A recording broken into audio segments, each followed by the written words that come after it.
જો તમે પણ દિવસમાં 3 થી 4 વખત ખાવશો અને થાકેલા રહ્યો છો તો આ વિડીયો તમારા માટે છે. કેમ કે પેલો ફાસ્ટિંગ વાળો માણસ છે ને જે 1-2 વખત ખાય છે એ તમારા કરતાં હેલ્ધી ને ફિટ છે. જાણો કેમ આવું? તો જ્યારે તમે સતત ખાવાનું ચાલુ રાખો છો તો શરીર તમારું વ્યસ્ત રહેશે જમવાનું પચાવવામાં. એટલે આજથી જ હું તમને શીખવાડીશ કે 16-8નો નિયમ. એટલે કે 8 કલાકની અંદર જે જમવું છે એ જમી લેવાનું, બાકીની 16 કલાકની અંદર ફાસ્ટિંગ કરવાનું.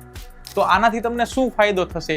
તો 8 કલાકની અંદર જે કાંઈ જમવું છે એ જમી લેશો તો બાકીની 16 કલાકમાં શરીરને રિકવરીનો સમય મળશે.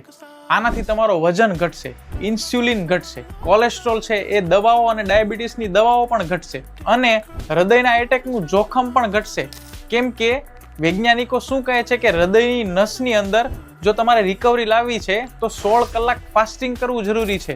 યાદ રાખો, ફાસ્ટિંગ એટલે ખાલી ભૂખ્યું રહેવું એવું નહીં, પણ શરીરને ખોરાકમાંથી આરામ આપવો કે જે પાચનમાં વ્યસ્ત રહેશે એની જગ્યાએ રિકવરીમાં ધ્યાન આપે. તો આ રીલને શેર કરી દો સતત ખાવાવાળા મિત્રોને.